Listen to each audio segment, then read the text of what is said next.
So as I've mentioned before, there are a lot of different effects on here that you can apply to different things.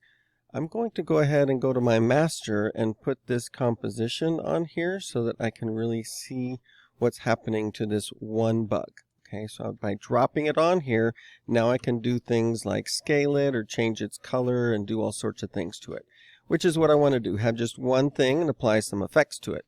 Now what I'm going to do is, instead of browsing through all those menus, I'm going to browse the presets, because there are a number of them and they allow you to see a lot of them at once by using this program called Bridge.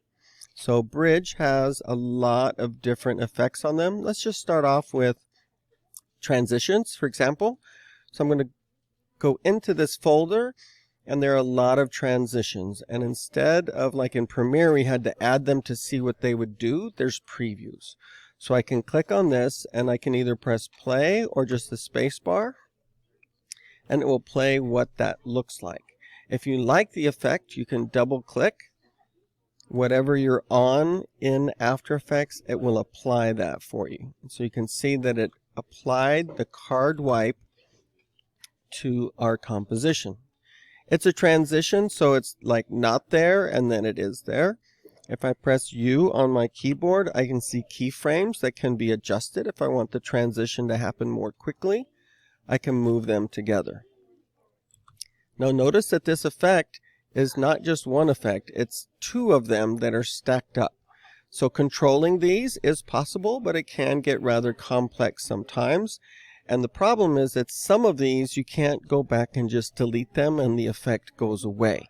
So it's better to decide right now whether you like it or not. And if you don't, Control Z undo and go back and find a different one. That's less true for these transitions, which usually have some sort of set of keyframes and effects that you can simply delete, but some of these others will not. So let me Control Z undo, go back to Bridge and show you some of the other stuff. So under presets, there are things like behaviors. So some of these are coloring. This is drift over time, and so it will actually kind of move off, fade out overlay. So some of these won't make much sense, but this is scale bounce. So it's going to change randomly the scale of our creature here. So if I press play now, it's kind of scaling over time, and it's got, let's see what keyframes are here. No keyframes. So it's all done with these over here. In this case, again, there's only two. Sometimes there's 4 and 5 of these. And if you do like an effect, but then you add another one on top of it and another one and another one, you can bring your computer to a big halt really fast because it's too much for it to do, especially when the ones that come later are just wiping out what came before. It's still trying to apply all of them to your one composition. So this one has let's see, there's a 50% chance of it bouncing. If I bring that up to 100, then it's constantly bouncing in scale. The nervousness of the bounce, is really gonna jitter quite a bit.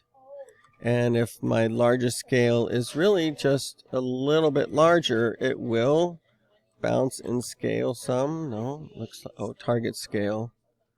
Let me see if I can put 120%. So it's got a little bit of change in scale. So there are numbers that you can play with. Some of them are easy to grab a hold of and change, and some of them are not. So just using Bridge can be a great way to find things and combine them in ways that you didn't even know were possible.